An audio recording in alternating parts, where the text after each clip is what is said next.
नमो विष्णुपादाय कृष्णप्रेष्ठाय भूतले श्रीमते भक्तिवेदांत स्वामिनिति नामिने नमस्ते सारस्वते देवे गौरवाणी प्रचारिणे निर्विशेष शून्यवादी पाश्चात्य देशतारिणे।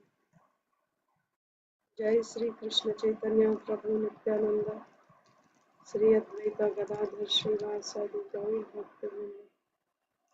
जय श्री कृष्ण चैतन्य प्रभु नित्यानंद श्री अद्वैत गदाधर श्रीवासादि गौर भक्तवृंद। हरे कृष्ण कृष्ण कृष्ण हरे हरे हरे राम राम राम राम हरे हरे। हरे कृष्ण कृष्ण कृष्ण हरे हरे हरे राम राम राम। हरे कृष्ण कृष्ण हरे हरे हरे राम राम। हरे कृष्ण कृष्ण हरे हरे हरे राम राम हरे हरे। हरे कृष्ण कृष्ण हरे हरे हरे राम राम राम हरे हरे। हरे कृष्ण कृष्ण हरे हरे हरे राम राम राम।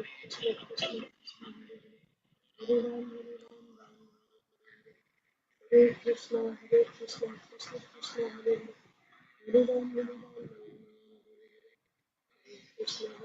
कृष्ण कृष्ण हरे हरे हरे राम राम हरे। हरे कृष्ण कृष्ण हरे हरे हरे राम राम। हरे कृष्ण कृष्ण हरे हरे हरे राम राम हरे। हरे कृष्ण कृष्ण हरे हरे हरे राम राम हरे। हरे कृष्ण कृष्ण हरे हरे हरे राम राम हरे। हरे कृष्ण कृष्ण हरे हरे हरे राम राम हरे।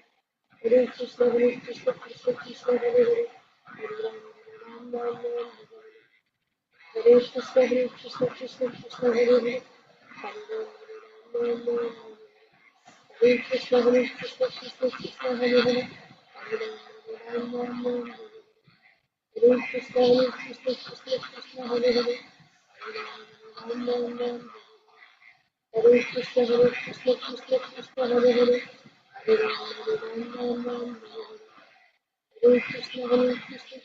कृष्ण हरे हरे हरे राम राम। हरे कृष्ण कृष्ण हरे हरे हरे राम राम। हरे कृष्ण कृष्ण हरे हरे हरे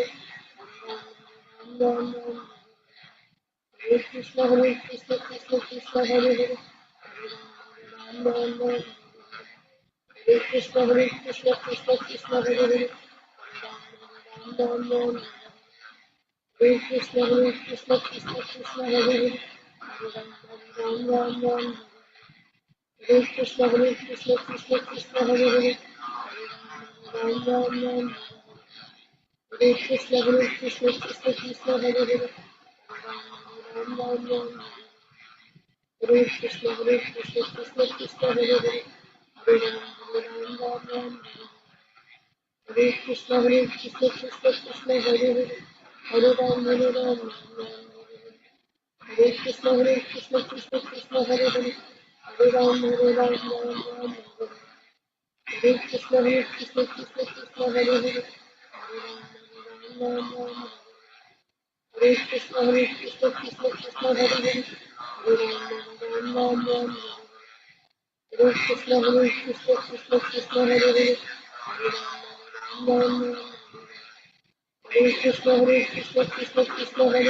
हरे हरे हरे राम। हरे कृष्ण कृष्ण हरे हरे हरे राम। हरे कृष्ण कृष्ण हरे हरे हरे राम। हरे कृष्ण कृष्ण हरे हरे हरे राम। हरे कृष्ण कृष्ण हरे हरे हरे राम राम हरे। हरे कृष्ण कृष्ण हरे हरे हरे राम। हरे कृष्ण कृष्ण हरे हरे हरे राम राम। हरे कृष्ण कृष्ण हरे हरे हरे राम। हरे Krishna Krishna Hare Hare Hare Ram Ram.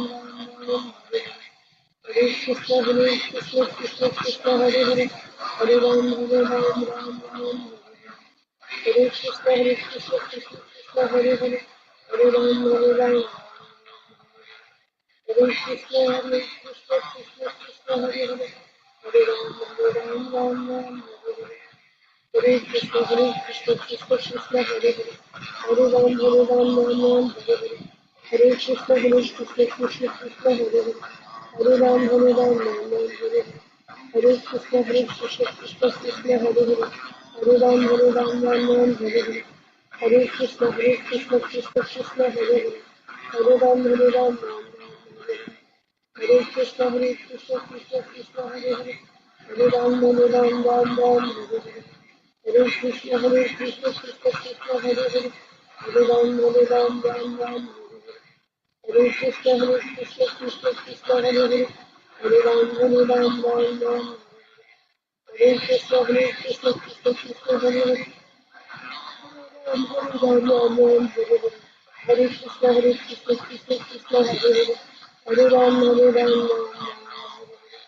Hare Krishna Krishna Krishna Hare Hare, Hare Ram Ram.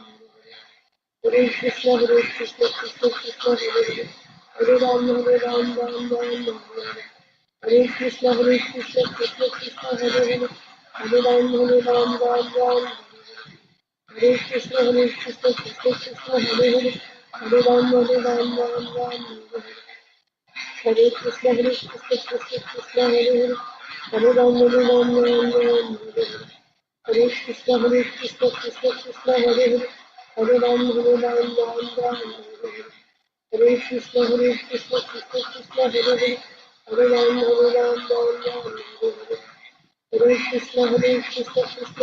Ram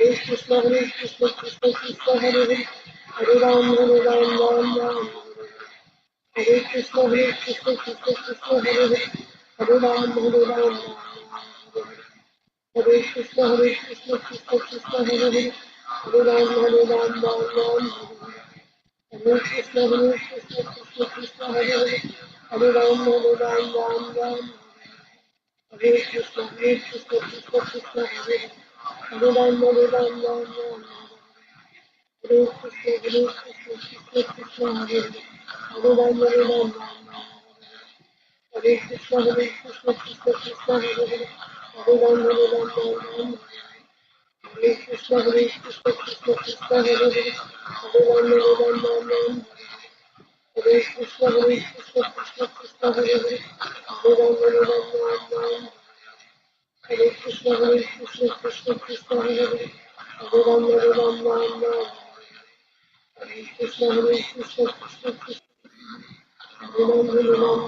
Ram. Hare Krishna Krishna Krishna Hare Ram. Hare Krishna Krishna Krishna Hare Hare, Hare Ram. Hare Krishna Krishna Krishna Hare Hare, Hare Ram. Hare Krishna Krishna Krishna Hare Hare, Hare Ram.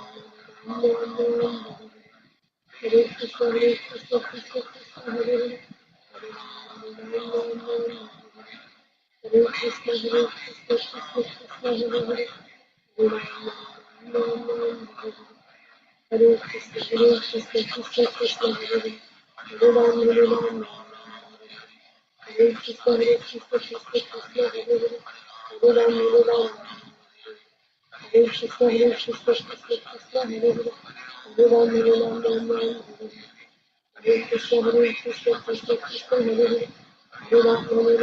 Hare Hare, Hare Ram.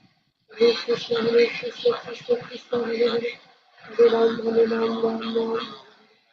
Hare Krishna Krishna Krishna Hare Hare, Hare Ram. Hare Krishna Krishna Krishna Hare Hare, Hare Ram. Hare Krishna Krishna Krishna Hare Hare, Hare Ram. Hare Krishna Krishna Krishna Hare Hare, Hare Ram. Hare Krishna Krishna Krishna Hare Hare, Hare Ram. Hare Krishna Krishna Krishna Hare Hare, Hare Ram. Hare Krishna Krishna Krishna Hare Hare, Hare Ram. Hare Krishna Krishna Krishna Hare Hare, Hare Ram. Hare Krishna Krishna Krishna Hare Hare, Hare Ram. Hare Krishna Krishna Krishna Hare Hare Hare Ram Ram Hare Krishna Krishna Krishna Hare Hare Hare Ram Ram Hare Hare Hare Krishna Krishna Krishna Hare Hare Hare Ram Ram Hare Hare Krishna Krishna Hare Hare Hare Ram Ram Hare Hare Krishna Krishna Hare Hare Hare Ram Hare Hare Hare Krishna Krishna Hare Hare Hare Ram Hare Hare Hare Krishna Krishna Hare Hare Hare Ram Hare Hare Hare Krishna Krishna Hare Hare Hare Ram Hare Hare Hare Krishna Krishna Hare Hare Hare Ram Hare Hare Hare Krishna Krishna Hare Hare Hare Ram Hare Hare Hare Krishna Hare Hare Hare Ram Hare Krishna Krishna Hare Hare Hare Krishna Krishna Hare Hare Hare Krishna Krishna Hare Hare Hare Ram Hare Krishna Krishna Hare Hare Hare Ram Hare Hare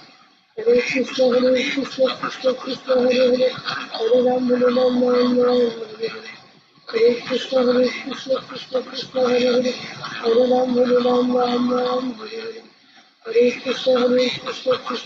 Krishna Hare Hare Hare Ram Hare Hare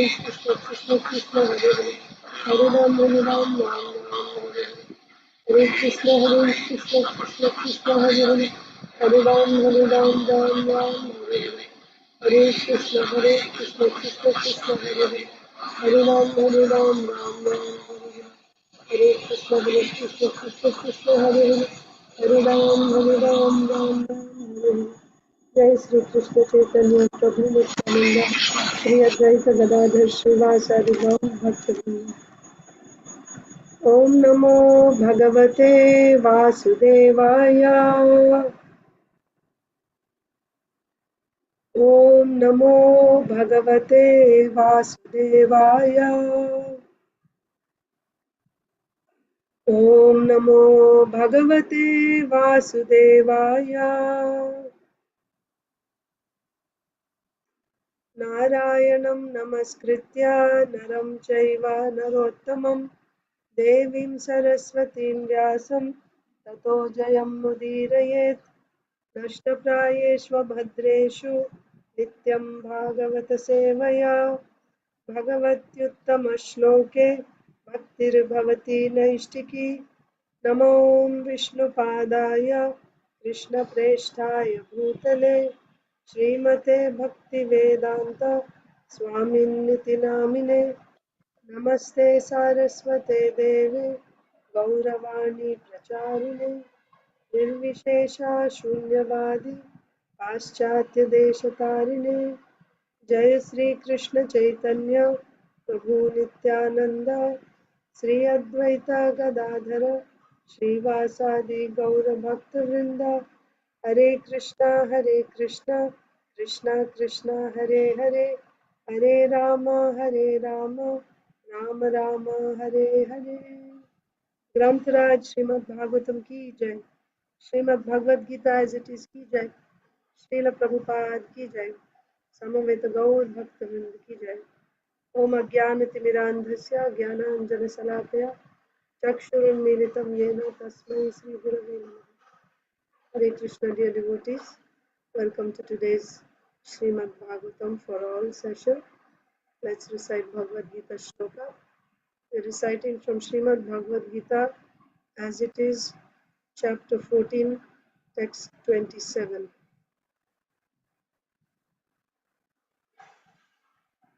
Aditi Lata Mataji.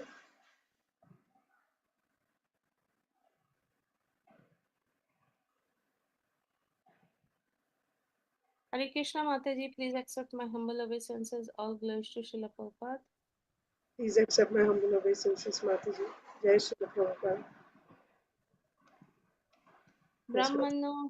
Brahmano hi pratisthaham amritasya vyayasya cha Sashvatasya cha dharmasya sukhasya cha.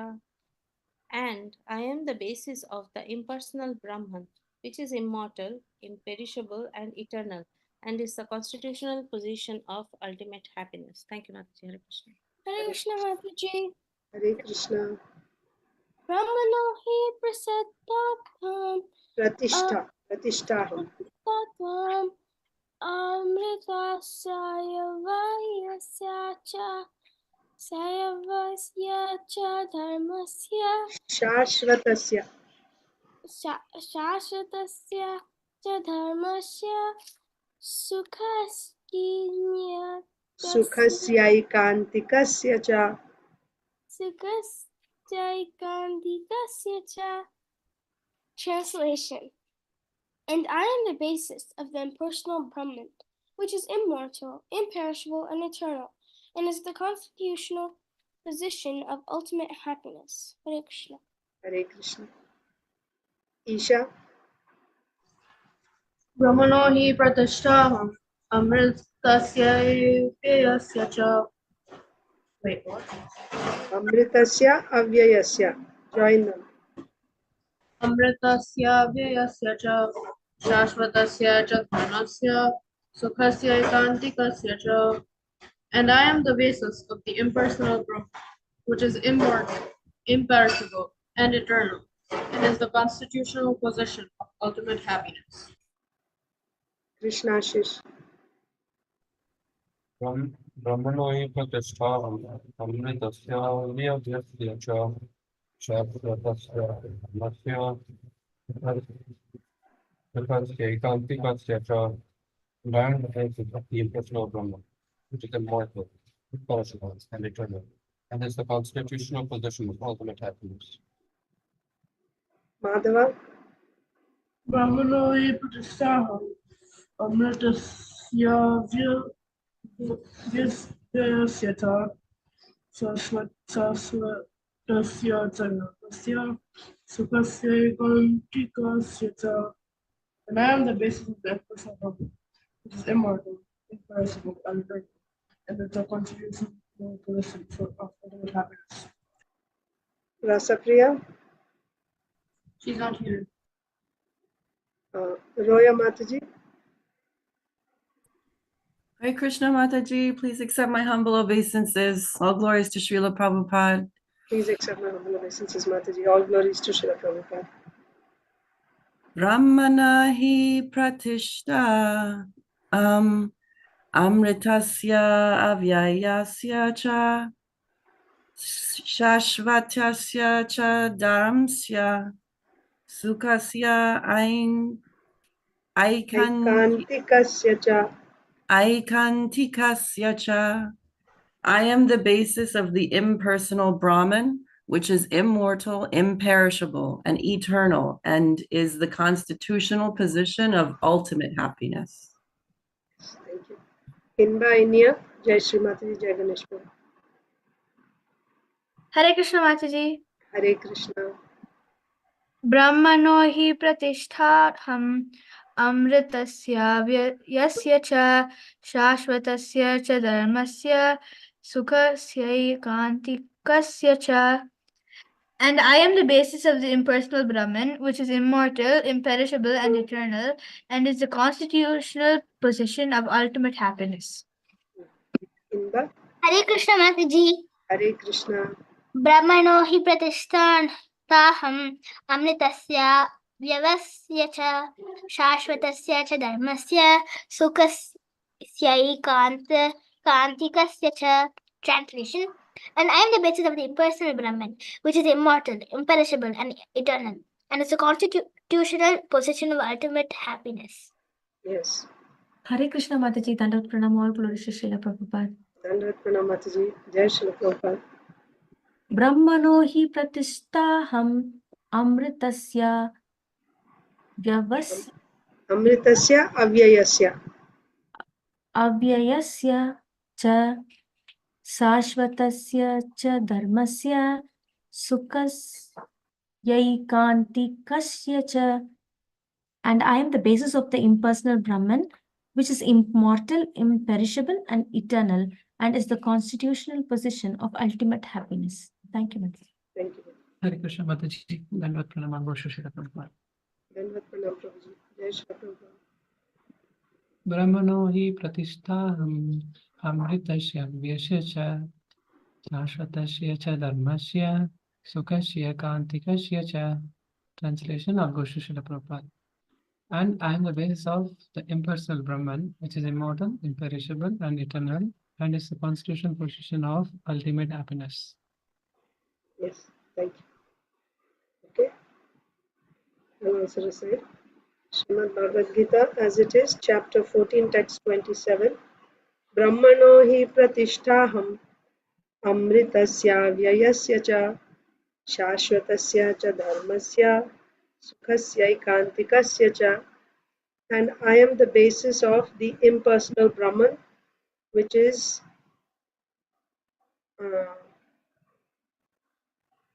immortal, imperishable, and eternal, and is the constitutional position of ultimate happiness. Let's read Srimad Bhagavatam. We're reading from Srimad Bhagavatam, Canto 10, Chapter 1, The Advent of Lord Krishna. Introduction. We were reading about Vasudev trying to pacify Kamsa, and also explaining or trying to give some sense to Kamsa so that he would not engage in sinful activities. So yesterday or the day before yesterday we had read that Vasudev said to Kamsa that one should not engage in envious activities. For the sake of this body, one should not engage in envious and sinful activities, because these activities will result in one's getting a body which will give more suffering than in the present. Just to avoid the present suffering, one engages in sinful activities and envious activities. But by those activities, he will get a body in which he will suffer even more than before. So, considering one's welfare, one should not envy anyone, for an envious person must always fear harm from his enemies, either in this life or in the next. So, envious activities are not good, whether in this life or in the next life. Also, yesterday we read that a younger sister must be protected like a daughter, right? A younger sister is just like one's own daughter who needs protection. She should never be killed, right? She deserves to be treated very affectionately. So you should not kill your sister. She deserves to be loved by you. But we also read Kamsa was a Rakshasa, or he was a follower of the Rakshasas. So therefore, no amount of good advice from such an exalted person as Vasudev. Vasudev is a liberated person. Vasudev is to be the father of the Supreme Personality of Godhead. Unless one is on the same platform as the Supreme Lord, that means unless one is also on the spiritual platform like the Supreme Lord, he cannot actually render any service to the Lord, direct devotional service.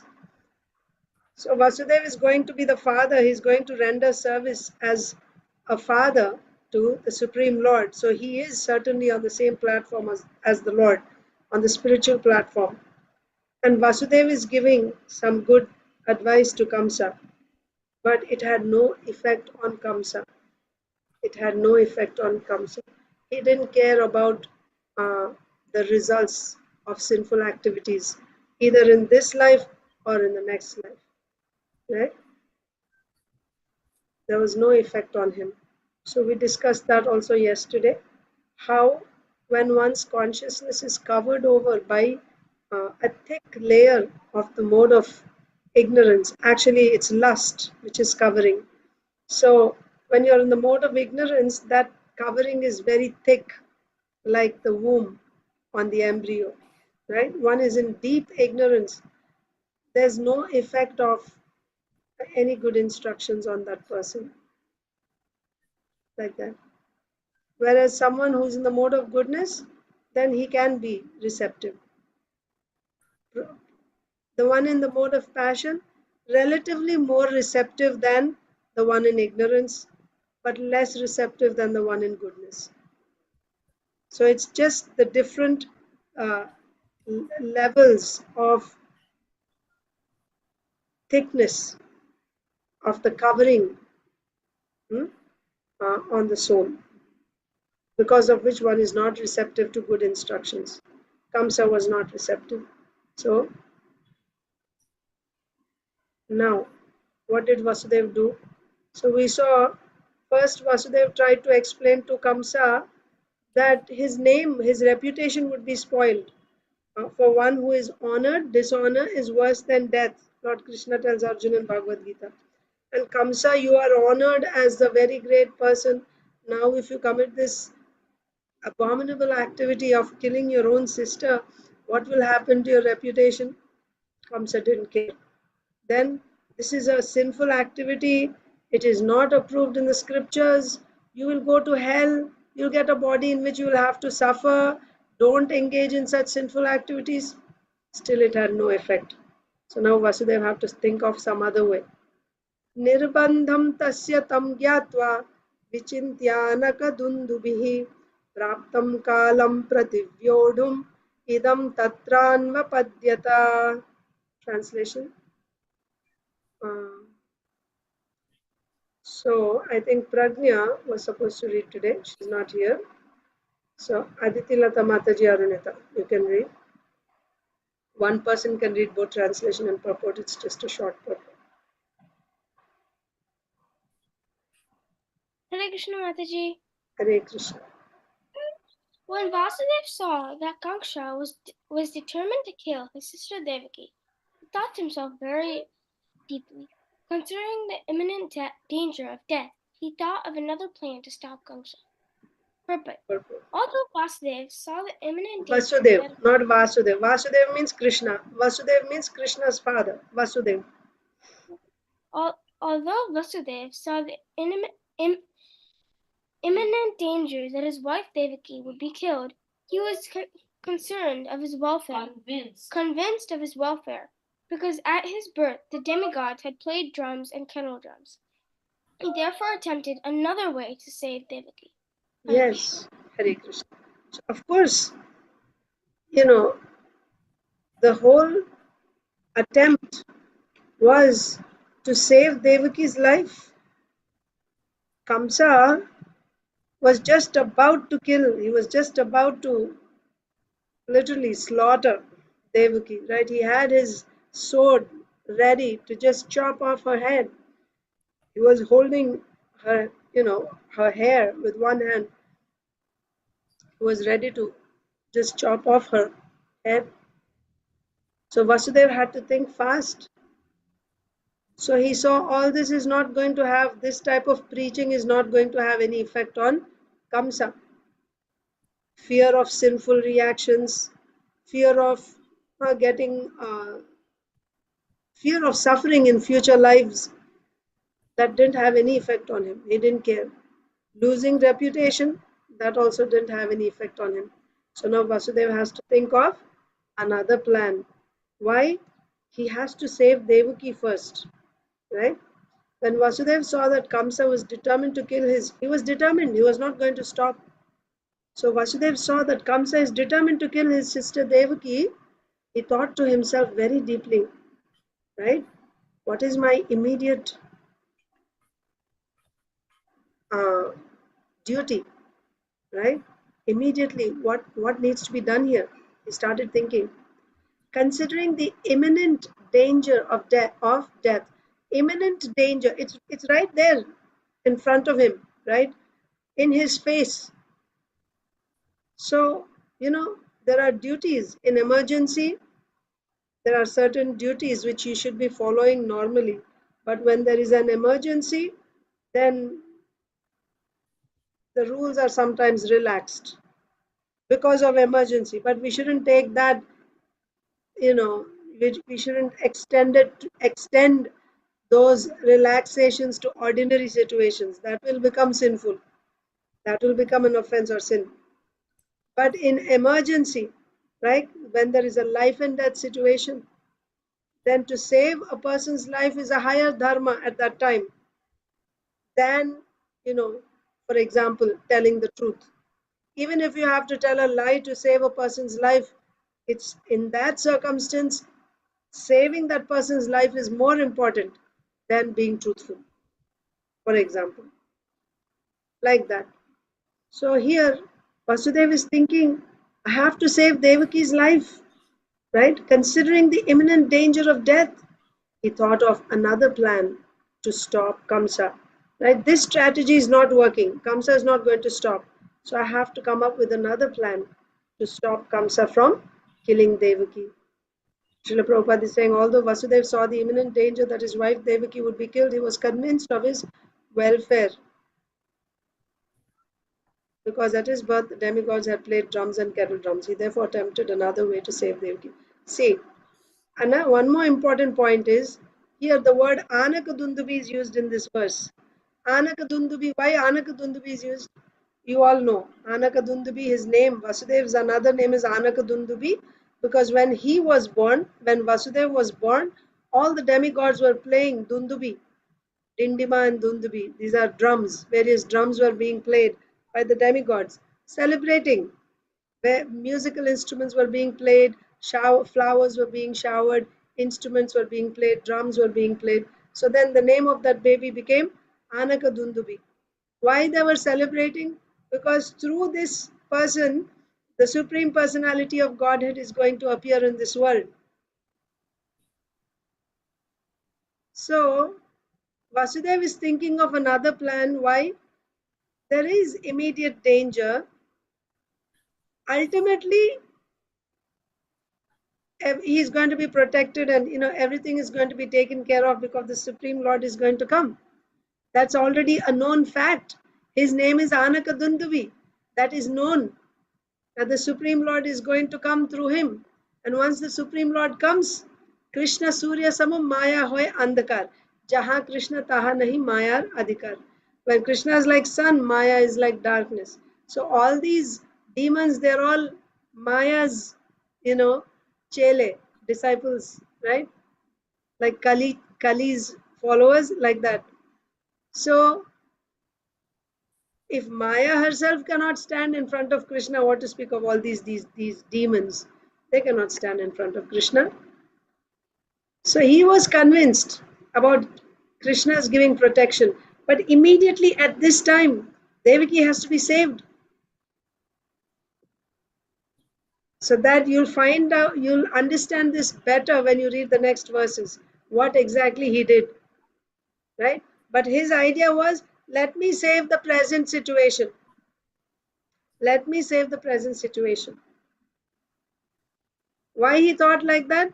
Because he was confident about the future. When the Lord comes, things will be taken care of. He was convinced. He was convinced of his welfare. Avashya Rakhibe Krishna. Right? This is surrender. Krishna will certainly protect me. He has no doubts about that. But let me save Devaki now. So he attempted another way. What did he do? Mrityurbuddhimatapohyo yavad buddhibalodayam yadyasau na nivarteta na paradosti tehinaha. Aditi Lata Mataji. As long as he has intelligence and bodily strength, an intelligent person must try to avoid death. This is the duty of every embodied person. But if death cannot be avoided in spite of one's endeavors, a person facing death commits no offense. Thank you, Mataji. Yes, Hare Krishna Mataji. So that's why, if you murder another person, that is a crime, isn't it? Even if you attempt to murder a person and if you fail, still you will be arrested. What to speak of you try to murder someone, even if you try to commit suicide, still you will be arrested. Still you will be arrested. Why? Because uh, you should not, you cannot take anyone's life without authority. Now, what is authority? That we discussed yesterday, right? For Arjun, being a Kshatriya, fighting on the, in a righteous battle and then killing the enemy, that is authorized. That is good. There's no problem with that. But otherwise, you cannot even take your own life, right? You cannot even take your own life. That's a crime and you're punishable for that. So, it is the duty of everyone to protect life. When there is a life and death circumstance, one must, you know, do everything possible to live, either for himself or for others also, right? You should do whatever you can to save a person from dying. If you don't do, if you let, if somebody is dying in front of you and by your intervention, if that person can be saved, but you don't do anything about it, then you are punishable. You are punishable. If in front of your eyes someone is, let's say committing suicide or something, you can do something to stop that, but you don't do anything. You are punishable. Everyone must, and even your own life, right? There's a danger out of laziness. You cannot just not do anything and let, we don't see that happening because naturally everyone tries to save his life. It's very natural, right?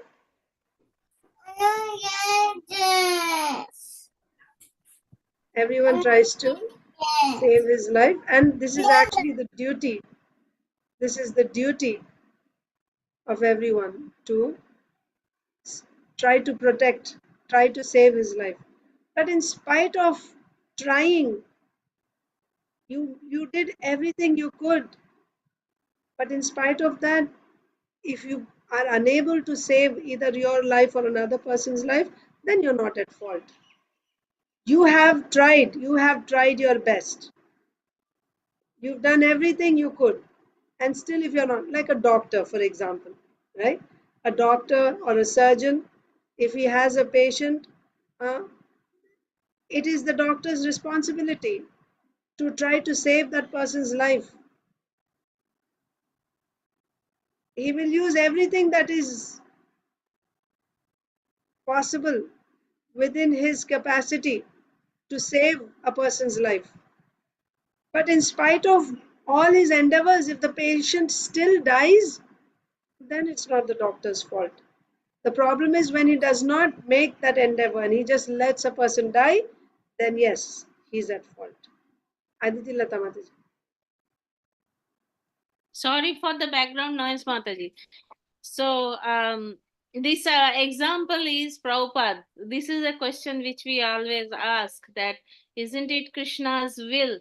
Like whatever happens. And two example. One is Prabhupada, when this David situation happened, he also went, he as a Mahabhagavat also didn't say, oh, okay, it is Krishna's will, because it's also Krishna's property, our body. So he took care of it, that okay, there is an imminent danger, so he went away from that. And what was the another example which I was going to say? Prabhupada's, in Prabhupada's disciples, his first disciples. One of the I don't remember the name. He was walking on the street. I don't know who said. I don't know whether you said this or I not. said it's actually, I don't know about Prabhupada's disciple story, that I don't know, but this was Radhesham Prabhu and Bhakti Rasamrita Maharaj. Yeah, it happened. Radhesham Prabhu was walking carelessly on the road, like he got off the footpath, the sidewalk, and he was on the road and cars were coming and going. And then Bhaktirasamrita Maharaj said, back then he was Devamrita Prabhu.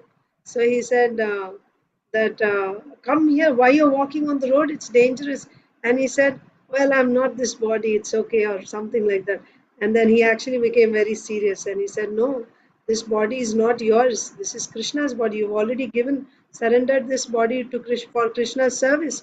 Now you cannot act recklessly. You should take care of this body so that, this is Krishna's problem. Just like you take care of Krishna's temple, similarly you take care of this body because now it's not yours, it's Krishna's. You should protect it like that. Yes, Mataji. These two example came into mind that we have to give full endeavor to protect our body, Yes. go away from the death.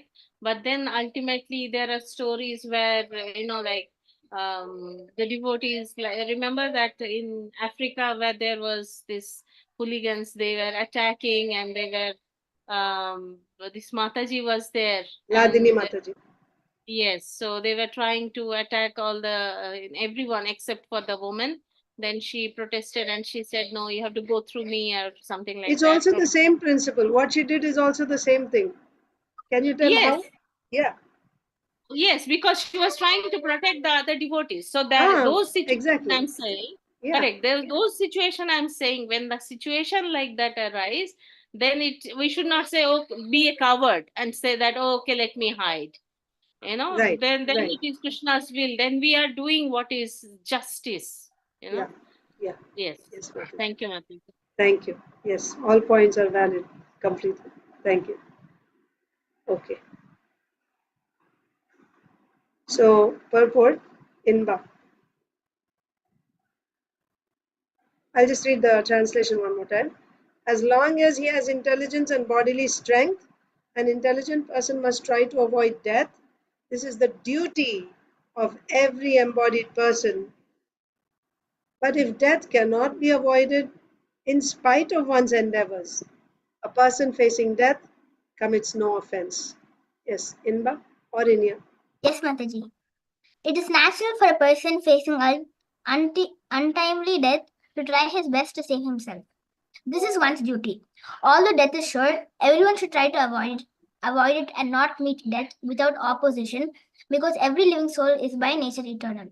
Because death is a punishment imposed in the condemned life of material existence, the Vedic culture is based on avoiding death. Tyaktva deham punarjanma naiti. Everyone should try to avoid death and rebirth by cultivating spiritual life and should not submit to death without struggling to survive. One who is not trying to stop death is not an intelligent human being, because Devaki was face to face with imminent death.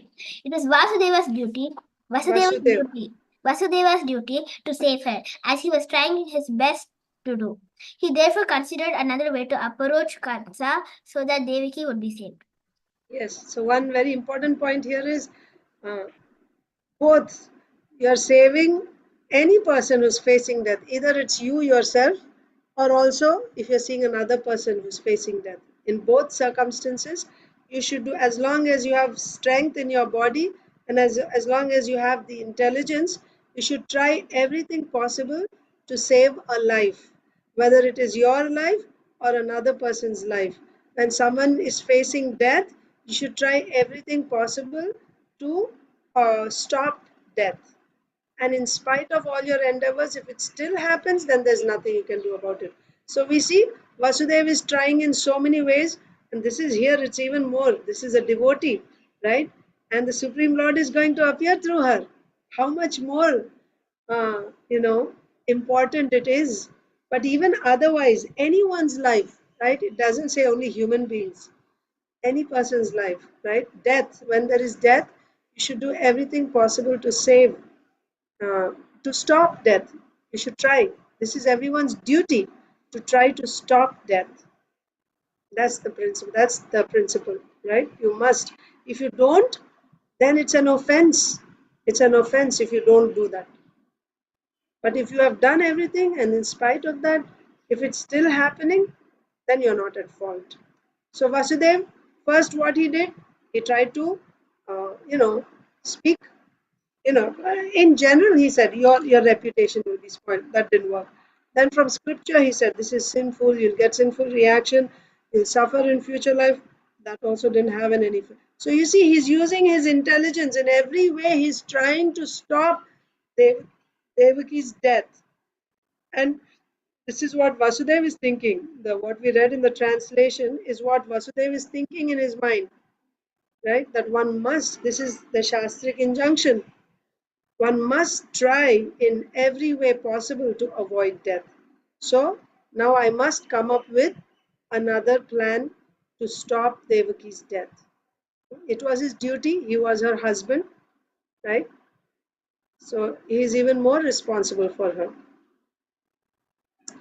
Text 49 and 50. Pradaya mrityave putran mochaye kripanamimam sutame yadi jayeran mrityurvana mriyeta chet viparyayo va kim na syad gatir dhatur duratyaya upastito nivatteta nivrittah punarapatet. Mataji, Jai Shri Mataji.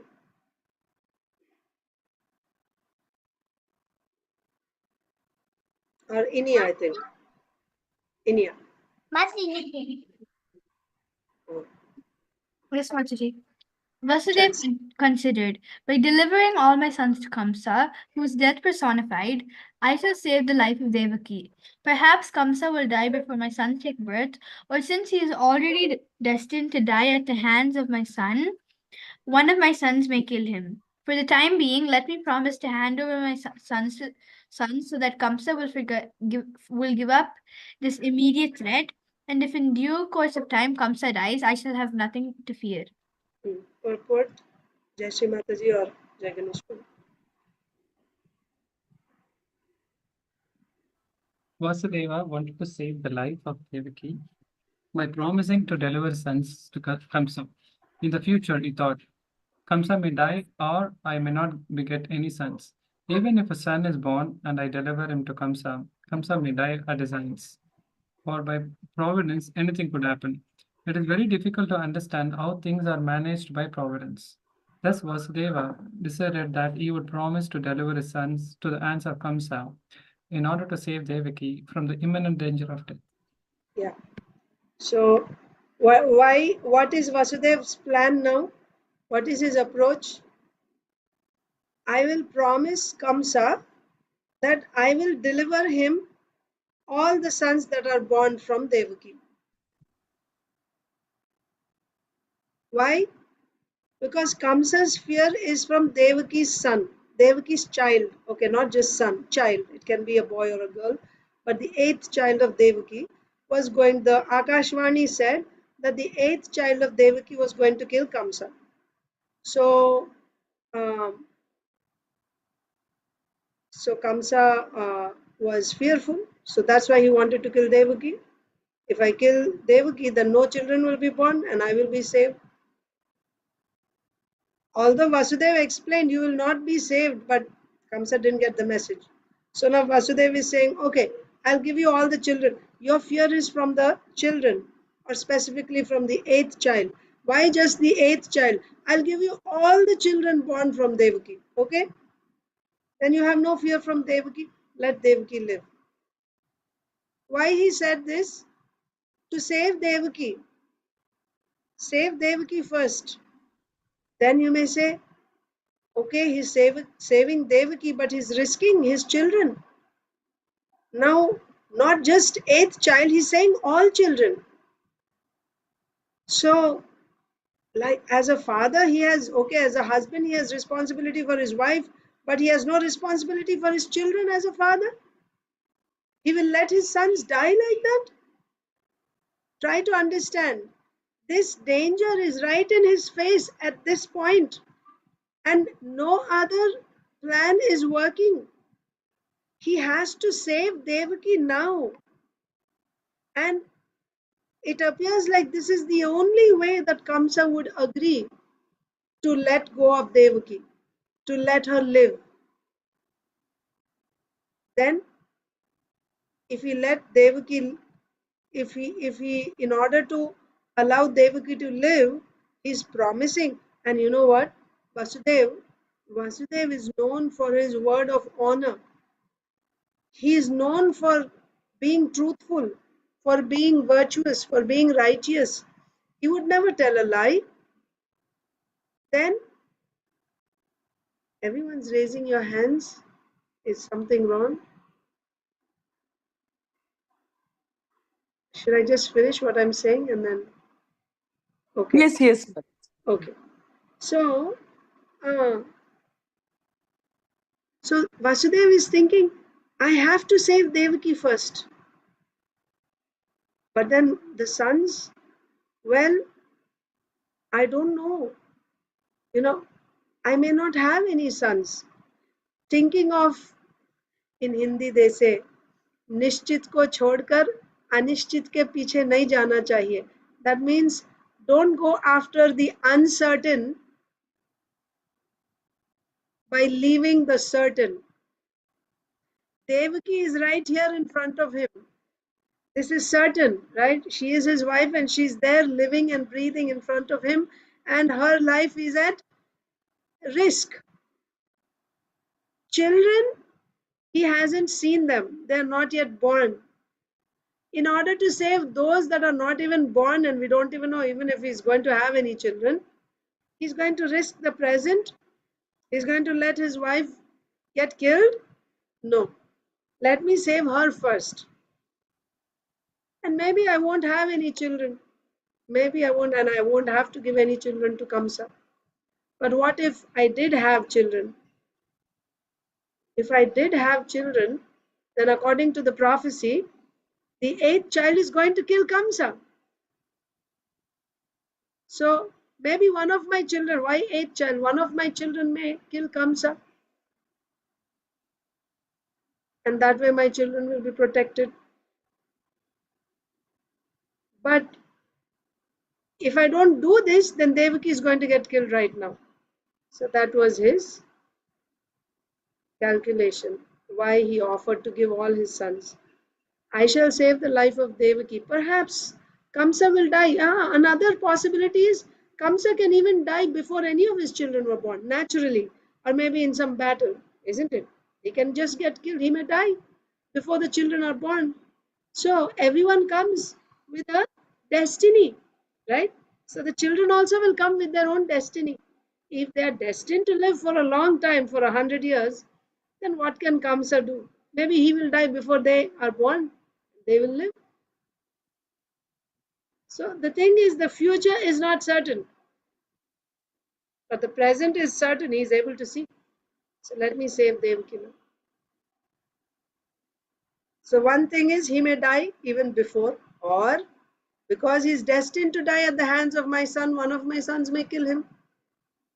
But for the time being, in order to save Devaki, let me promise to hand over my sons so that Kamsa will give up this immediate threat. Right? And if Kamsa dies, then I will not have any fear for my sons. They will also live. So Vasudev wanted to save the life of Devaki by promising to deliver his sons to Kamsa. In future, he thought, Kamsa may die, or I may not get any sons. And even if a son is born, and I deliver him to Kamsa, Kamsa may die at his hands. Instead of Kamsa killing the baby, maybe the baby will kill Kamsa. Anything is possible by providence. You cannot understand how things are managed by providence. So, because there was no other way to save Devaki's life, Vasudev thought of this plan. Okay. So first Nilambari Radha Mataji, raise your hand.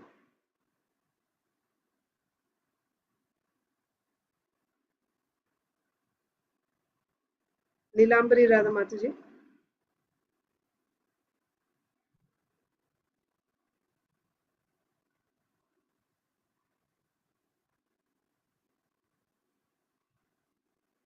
Yes, Mataji, I can't hear you. Sorry, Mataji. I didn't do it intentionally. It happened. Okay, Sorry. okay, no problem. Aditi Lata Mataji. Yes, Mataji. Mataji, I had one question. Suppose the situation arises when to save life um, you have to tell lie. Do you think that is something which one should do? If a situation arises where you have to tell lie, should we tell lie or not? You're asking. Yes, like suppose I'm giving you a situation, like there is a bank robbery going on or something, or someone is kidnapped or something, and your family member needs to be saved, and that person is saying yes, yes, I'll give you everything, although of course we don't intend to give everything to a robber or anything. So then Just to is it save right or not? somebody's life, is it okay Yes, to tell a lie? Well, yes. whatever we want to do, we have to follow Shastra. According to Shastra, if Shastra permits it, then we can do it. So, about lie also, whether one should lie or not, that is said in Shastra.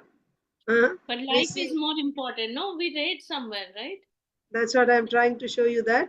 So, this comes, Shukracharya is explaining to Bali Maharaj. When Bali Maharaj said that I already gave a word to Vamandev to give him 3 steps of land, and now you are telling me to go back on my word, that means you want me to become a liar? I cannot do that. So then Shukracharya tries to convince Bali Maharaj. Of course, you know Shukracharya is not an ordinary person. He is a very, very learned sage, Shukracharya. Both the demigods and demons, he's respected both by the demigods and demons for his knowledge. So from Shastra only he's quoting. So he says, under what circumstances it is okay to tell a lie. So I will just show you that. Uh, Wait, I'll just share that screen with you. This is like in ordinary dealings, okay?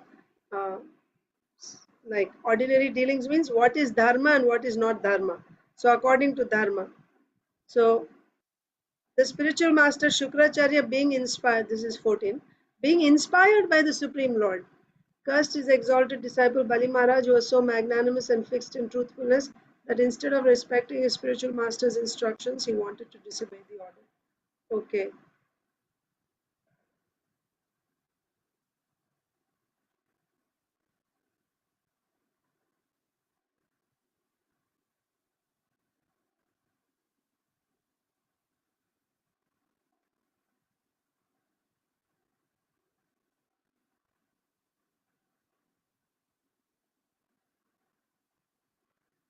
Acha, that's the previous chapter. Okay, chapter 19. Sorry.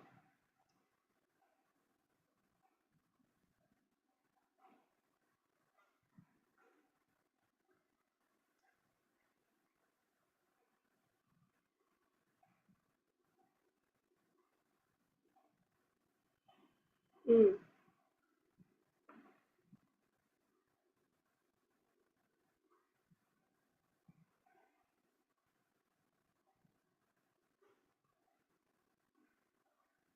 So Shukracharya is saying, you have promised to give him 3 steps of land in charity, but when you give it, he will occupy the 3 worlds. You are a rascal. You do not know what a great mistake you have made. After giving everything to Lord Vishnu, you will have no means of livelihood. How then shall you live? Right? First, he will occupy the 3 worlds with 1 step, then he will take his second step and occupy everything in outer space, and then he will expand his universal body to occupy everything. Where will you offer him the third step? You will be unable to fulfill your promise, and I think that because of this inability, your eternal residence will be in hell. Uh, Learned scholars do not praise that charity which endangers one's own livelihood. Charity, sacrifice, austerity, and fruitive activities are possible for one who is competent to earn his livelihood properly. Then there's also about telling lies. Um,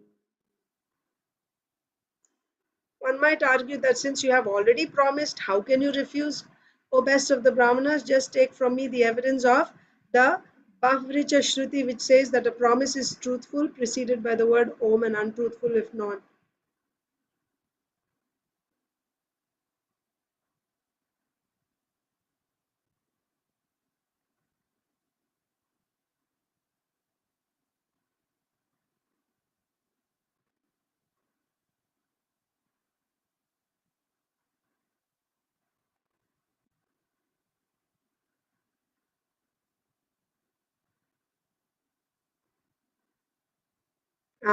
The last one.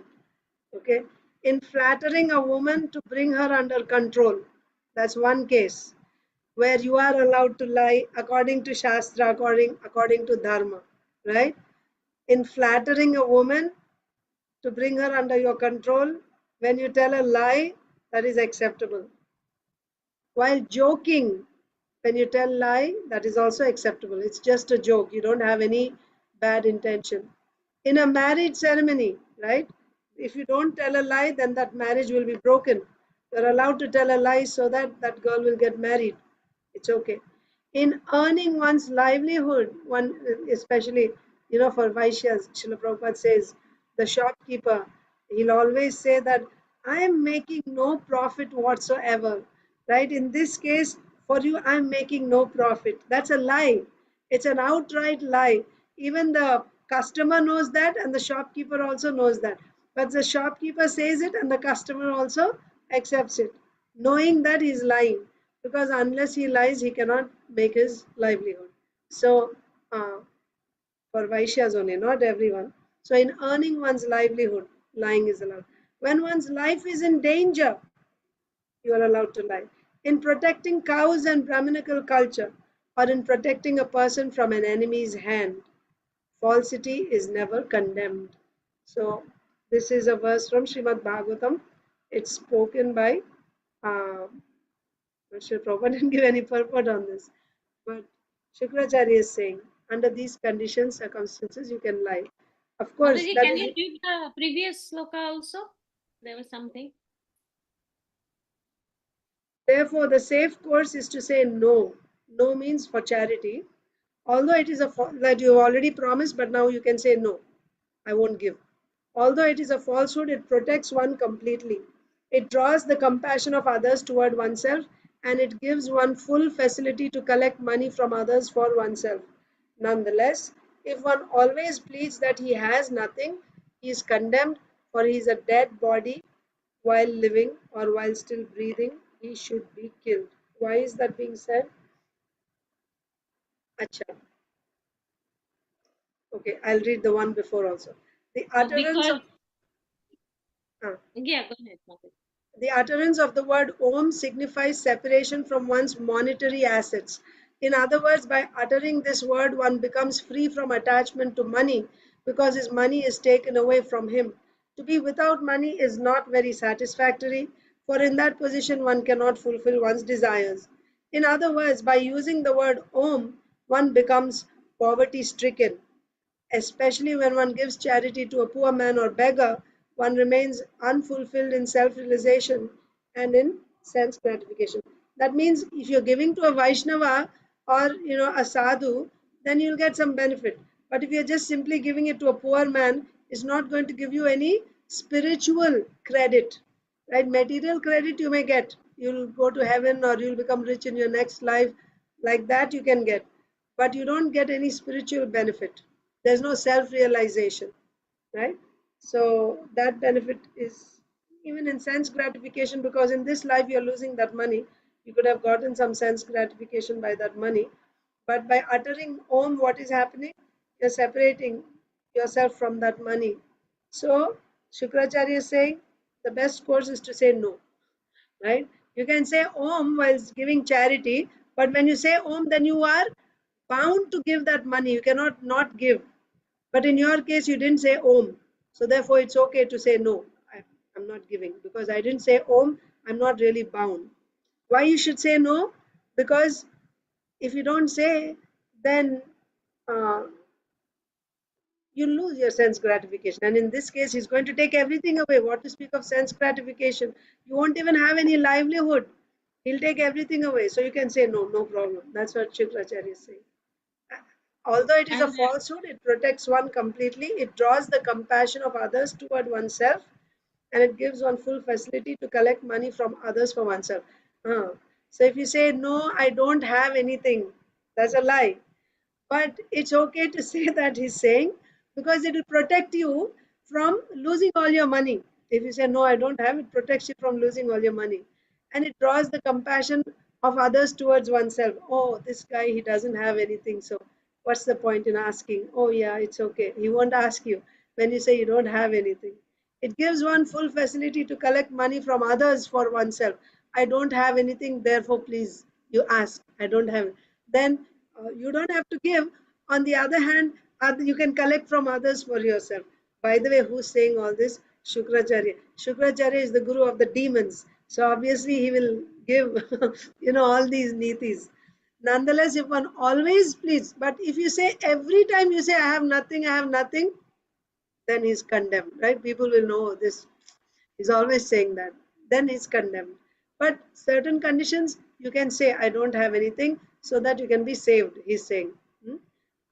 But if you are always saying, I don't have anything, and you're trying to take from others, then he's a dead body while living, while still breathing, he should be killed like that. So this is Shukracharya's niti. And of course, he's saying from Shastra only. But as we discussed before also, Dharma is on various levels. And although Shukracharya quoted all this from Shastra, Bali Maharaj is a Vaishnava. Bali Maharaj didn't follow this, right? He, especially, this is the Supreme Lord in front of him. He didn't go back on his word. And for that, he's glorified. So now you're coming back to your question. Is it okay to lie? Mataji, this is valid only, which Shukracharya said, is valid only when we are giving to materialistic people, and if we are giving to a Vaishnava, that charity is actually progressing us in spiritual Yes, life. of So course. this is valid only for the material. That's why we do not give. We are not recommended to give charity to like philanthropy services, because Right. that's only going to give me material benefit, which I don't want. Implicates you in karma also. Correct. Yes. Even good karma is also implication. So Yes. we are tied by the good. Yes. Yeah. Correct. Yes. But the last verse is talking about which circumstances you are allowed to lie, and it is still considered okay if you lied. But from our Vaishnava devotees examples we see, they don't lie. Even in those circumstances, they try not to lie. So basically, you are lying to protect another person's life, yes. But for yourself, same thing. Like, to protect someone else, Trinadapi Sunichena, right? When you are being attacked, then you become Trinadapi Sunichena. But when another Vaishnava is being attacked, you cannot be Trinadapi Sunichena. You should become like a firebrand, right? To protect that Vaishnava.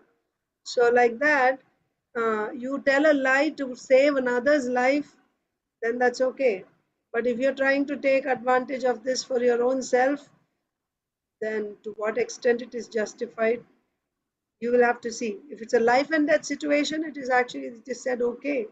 According to Dharma, it is said okay. Right? To save your life, you can actually tell a lie, it is said. But Bali Maharaj didn't even do that. Right? It just shows how great he is. Even though it is okay, even though it is sanctioned by Shastra, still he didn't take. Because you see, pure devotional service is beyond all Dharma also. So, but if you are talking about Dharma, yeah, that means you won't get any sinful reaction for doing that. But even higher than Dharma is Bhakti. Okay? Yes, Mataji. Thank you, Mataji. Hare Krishna. Yeah, Hare Krishna. Saujanya Mataji.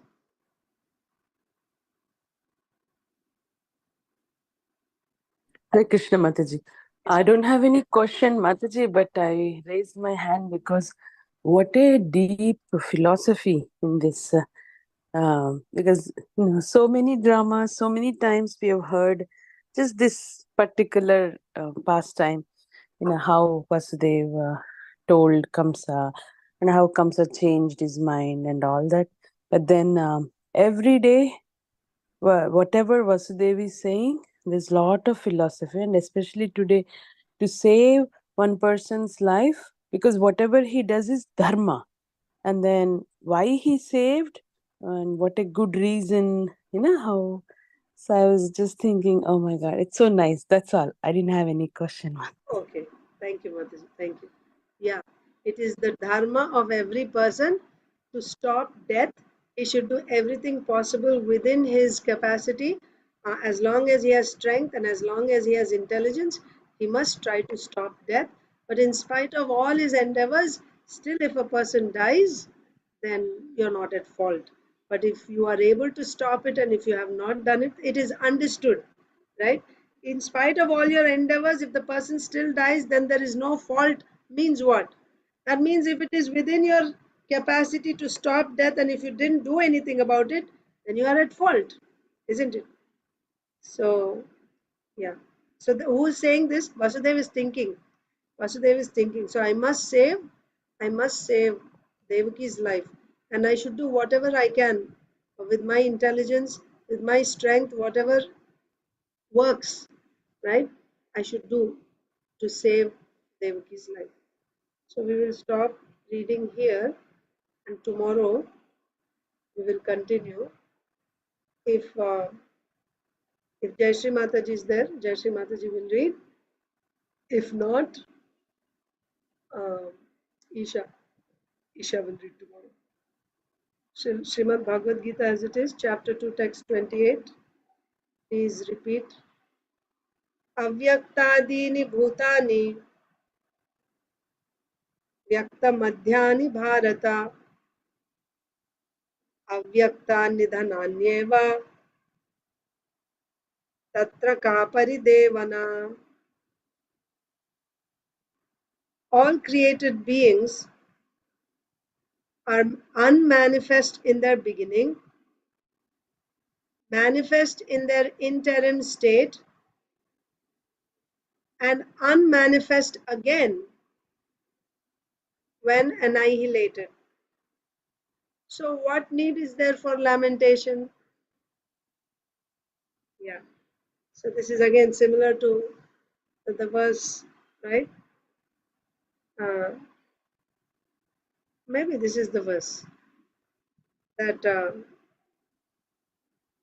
you know the verse that we read, that if you think that it's just life is nothing but a bunch of chemicals, that means at a certain stage of material development, life is formed. For example, when the baby is in the womb, when a woman becomes pregnant, at a certain stage of a pregnancy, then the embryo becomes alive. Before that, it's not alive. It's not alive. Like in the seed stage, this is modern science, right? That the sperm and the egg, they don't have any life. And when they come together, they form this pea-sized, zygote or embryo. It has no life. First month, second month, third month, fourth month pregnancy, no life, right? After 22 weeks, I think, they say now, after that stage, now you cannot go for this, abortion. Before that, it's okay. It's not sinful. I mean, even after that, they don't say it is sinful. I mean,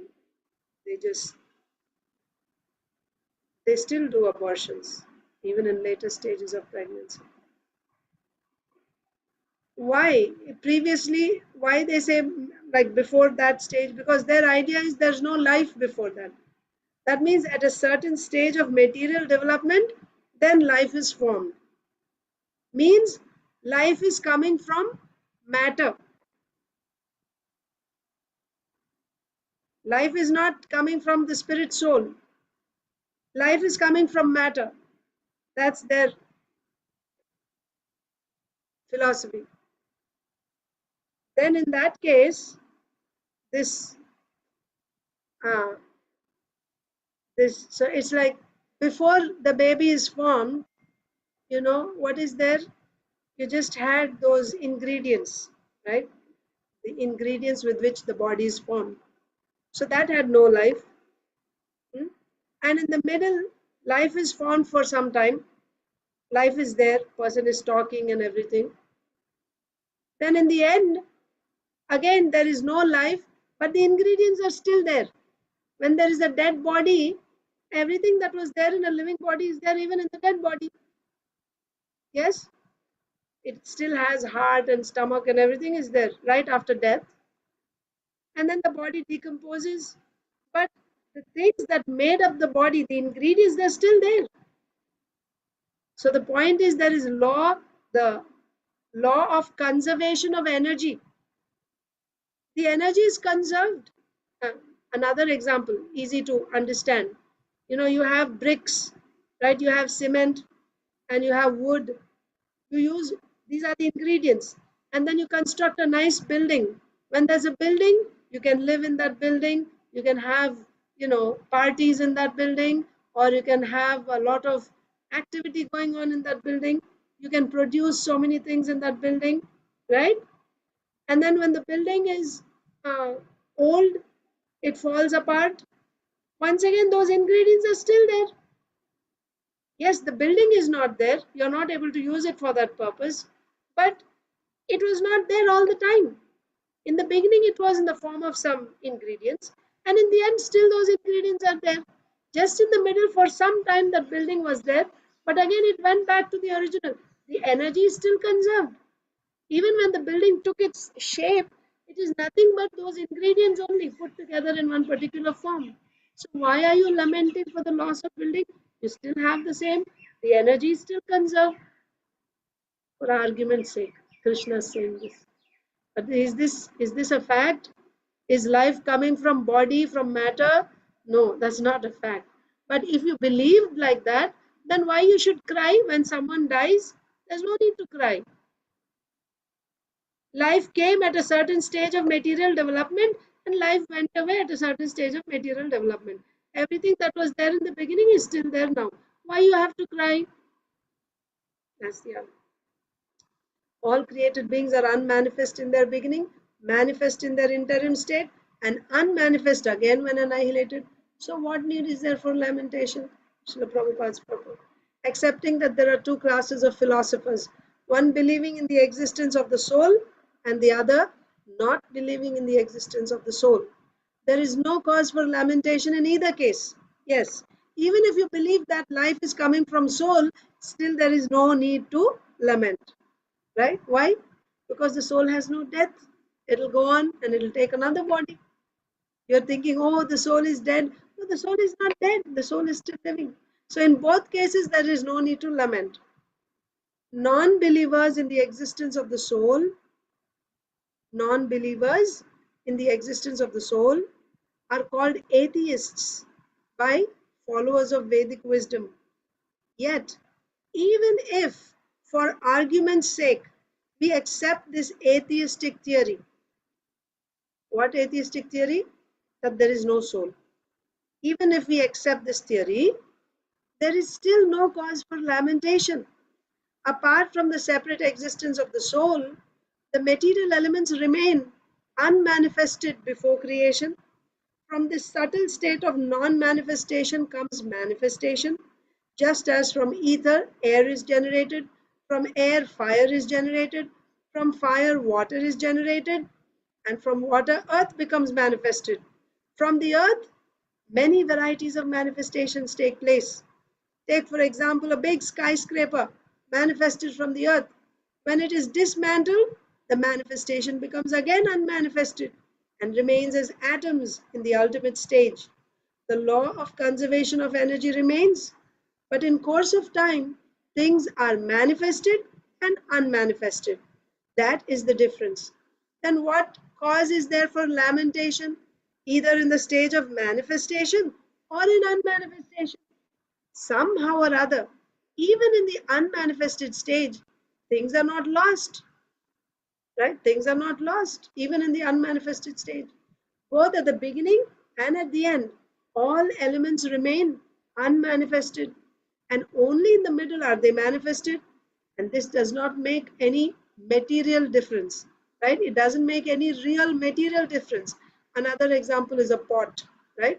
You start off with a clay, and then you shape it into a nice pot, and the pot has utility. You can fill it with water and so many things, and you can carry things here and there, filling the pot. But then when the pot is broken, again you have clay. So clay is there in the beginning, clay is there in the end. So if you don't believe in soul, you have what you started off with, it's still there. Whether the pot is there or not, what you started with is still there in the end. So why you should lament like that? And if we accept the Vedic conclusion, as stated in the Bhagavad Gita, that these material bodies are perishable, right? This is Shastra. Material bodies are perishable in due course of time. Antavanta ime deha. But that the soul is eternal. Nityasyokta sharirinaha. Right? The soul is eternal, the body is perishable. Then we must remember always that the body is like a dress. Therefore, why lament the changing of a dress? The material body has no factual existence in relation to the eternal soul, right? The body was not there all the time. You know exactly when your body was born. It started at a certain point. Similarly, it will have a date of end, right? When it ends. This is a known fact. Whereas the soul is eternal. The material body has no factual existence in relation to the eternal soul. It is something like a dream. In a dream, we may think of flying in the sky or sitting on a chariot as a king. But when we wake up, we can see that we are neither in the sky nor seated on the chariot. Right? What do you do when you wake up? You just go about your business. That's just a dream. Do you sit and cry, oh, I lost my chariot. Oh, where is my sky? I want to fly. Does anyone ever do that? No, that was a dream. So this material body is like that. In relation to the spirit soul, it's just one, aspect. But the soul has its own business, right? So the Vedic wisdom encourages self-realization on the basis of the non-existence of the material body. Therefore, in either case, whether one believes in the existence of the soul or one does not believe in the existence of the soul, there is no cause for lamentation for loss of the body. So that is clear, right? So when the body is lost, if you think that there is no soul, then you don't have to worry, because even though the body is lost, the ingredients are still there. And if you say no, there is soul and I'm lamenting because the soul left, no, the soul has no death. The soul will just go on, take another body. Then you may say, but the person was talking to me all these days. Now I don't see that person anymore. And, I'm feeling separation from that person. Therefore, I'm in that separation, I'm feeling sad. Is that valid? Yes, that's valid. There's nothing wrong with that. Krishna doesn't say that, no, you should not feel sorry. Of course, Krishna says, Tam Stitikshasva Bharata. It's like winter and summer seasons, right? Happiness and distress, they come and go. Winter and summer seasons come and go. You may not like winter because it's so cold and you have to stay indoors most of the time. What do you do about it? You just tolerate it and you still go about with your business. So the real business is the business of the soul. The soul is a part and parcel of the Supreme Soul. The soul is a servant of the Supreme Soul. So the real business of the soul is to render devotional service to the Supreme Lord. And the material body is temporary in relation to the soul's existence. The material body is temporary. And when you lose the association of someone, of course you'll feel sorry. You have to tolerate it. You have to bear that pain, but you should not stop your duty as a soul. You should continue with your devotional service, and then that is the success. That is the success. But because I'm feeling separation for the death of somebody, and therefore I'm not able to do any duties, and I'm lamenting so much, I stop eating, drinking, working, I'm not able to do anything, that's not right. That's not right. That's not right. Tolerate it, Krishna says. Just like you tolerate heat in summer season, just like you tolerate cold in winter season. Similarly, you tolerate the pain you feel in separation when someone dies. Tolerate it. That's Krishna's. But don't stop your duty. Your real duty is you're a spirit soul, a part and parcel of the Supreme Lord. Not just you, everyone is. Right? So, better than that, you do that and also you continue. Your duty is to also awaken others, right? And then very soon, when you are actually situated in that position, you will just like, you overcome that situation. It's not like you're always, Arjuna. Before hearing Bhagavad Gita, he was lamenting. He was not able to do anything. His whole body was trembling and he was shivering, he was crying. He couldn't do anything. His skin was burning. But after he heard Bhagavad Gita, then he's ready to do his duty, right? So that's what is expected. That's the right thing to do. Now, Srila Prabhupada's Leelamrita continuation from yesterday. So, what did we read yesterday? Yeah, Srila Prabhupada moved into 26 Second Avenue. Uh, you know, it really didn't make any big difference to the neighbors. Hmm? The gas station, people in the gas station, or in the, the shops nearby, they couldn't care less. Huh? But who were interested? The young hippies, right? They were interested because hippies means they were looking for something spiritual, right? They saw that note that there's Bhagavad Gita classes. They thought maybe they'll find out what it is about, some yoga studio or something like that. So they were interested. July 1966, Howard Wheeler was hurrying from his apartment on Moat Street to a friend's apartment on Fifth Street, a quiet place where he hoped to find some peace. Who is this? Howard Wheeler. He walked up Moat Street to Houston, turned right, and began to walk east across Bowery, past the rushing traffic and stumbling derelicts, and toward Second Avenue. Howard. After crossing Bowery, just before Second Avenue, I saw Swamiji jauntily strolling down the sidewalk, his head held high in the air, his hand in the bead bag. He struck me like a famous actor in a very familiar movie. He seemed ageless. He was wearing the traditional saffron colored robes of a sannyasi and quaint white shoes with points. Coming down Houston, he looked like the genie that popped out of Aladdin's lamp. Howard, age 26, was a tall, large-bodied man with long, dark hair, a profuse beard, and black-framed eyeglasses. He was an instructor in English at Ohio State University. That's where I studied, Ohio State University. He was an instructor in English at Ohio State University and was fresh from a trip to India where he had been looking for a true guru. Prabhupada noticed Howard and they both stopped simultaneously. Howard asked the first question that popped into his mind. Are you from India? Prabhupada smiled. Oh, yes. And you? Howard. I told him no, but that I had just returned from India and was very interested in his country and the Hindu philosophy. He told me he had come from Calcutta and had been in New York almost 10 months.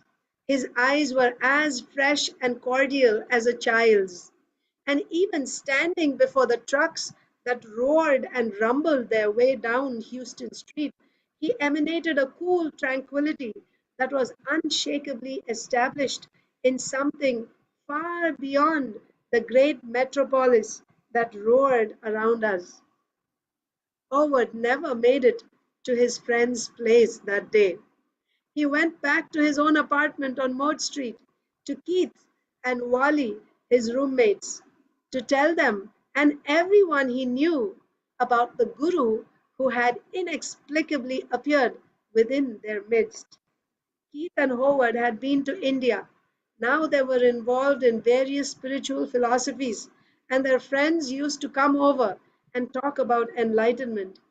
18-year-old Chuck Barnett was a regular visitor. So they were having their own gatherings. Keith and Howard and Chuck would come. Chuck, you would open the door of the apartment and thousands of cockroaches would disappear into the woodwork, and the smell was enough to knock you over.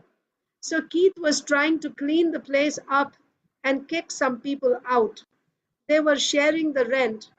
Wally, Keith, Howard, and several others. Due to a lack of any other process, they were using LSD to try and increase their spiritual life. Actually, we were all trying to use drugs to help in meditation. Anyway, Wally, Howard, and Keith were trying to find the perfect spiritual master, as we all were. So we will stop there today. Mataji, who was Howard later on? Hayagriva Prabhu. Oh, You- Hayagriva. His samadhi is in New Vrindavan. When you go to the lake, Yes, Mataji. And I just was going to say something. Prabhupada's, what was it? Yes, I was seeing Shruti Kriti. Shrutakirti. Prabhu.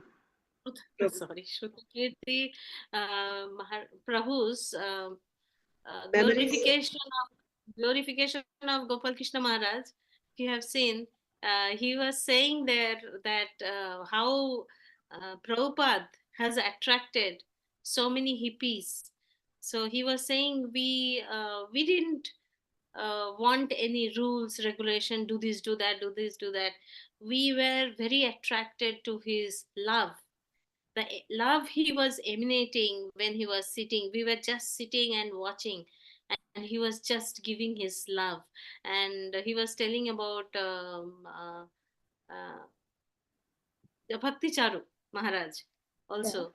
Bhakti Charu Maharaj was also like that he used to emit love so much. Whoever used to be in front of him used to get attracted to him, and that kept them going just for that love. Jai. Very Just nice. wanted to share this. Thank you, Mataji. Hare Thank you, Krishna. thank you. Hare Krishna. Hare Krishna, dear devotees. So tomorrow is Nishinga Chaturdasi there, right? Yes, For you? yes, Mataji. Yes, Yeah. Mataji. For us also. So I'm thinking, well, actually tomorrow evening will be, our class time will be Abhishek here, Nishinga Chaturdasi Abhishek. So we will not have class tomorrow evening. That means your morning. You can see live Nishinga Abhishek from Mayapur. You can do that tomorrow. And so I will see you day after tomorrow morning then. From Okay. New Temple, right, Mataji? Live? No. New Temple, Yes. the DT hasn't moved there yet. The DT is still here in Old Temple. Oh, All the DTs will go at the same time when that is ready. okay. Oh, they're moving all the deities. I thought that is only specifically for Narasimhadev. That temple hall is for Nishingadev. Then there's the center, main hall in the center. There you'll have Panchatattva, Radha Madhav. Oh, And there is. six- Oh, I thought that whole place is only for Narasimhadev. That's one side, what you saw. The big Okay. temple is in the middle, where you'll have the planetarium and everything in Radha Madhav's temple. Okay. Oh, Okay. wow. So Okay, Hare Mataji. Krishna, dear And devotees. would you take evening class or no? I'm trying. This morning there was no internet, and the tower burned down or something in Navadip. I was thinking maybe even now we won't have internet. Somehow it came. So I'll I'll try to hold the class in the morning if everything goes well. I'll send a message. If not, then we may not have. But I'll try. Mataji. Thank you, Mataji. Hare Krishna. Hare Krishna, Mataji. Can you please send us the link of Abhishek. Nishinga Abhishek? Yes. When it starts, I will do that. Yes. I Thank you, was thank you, thinking of Mataji. Thank you, asking, Mataji. then I thought that if I ask Mataji, Mataji will think that, can't you do this much for yourself? No, why? Anyway, we will be watching also on this because it's going to be so crowded. you know, so we will also be watching from the computer. Even if we go for darshan come back and watch on computer to be able to watch the whole thing properly. So I will send you the link, certainly. Thank you, Thank you, Mataji, Mataji. because I won't be able to go to the temple also because Oh, my weekday. my Prabhu has gone to his work for conference. So Acha, I'm with both the kids, so I'm stuck. acha, acha. Okay. Okay, Hare Krishna. Hare Thank Krishna. you. Hare Hare Krishna. Krishna, Mataji. Thank you. You're welcome. Hare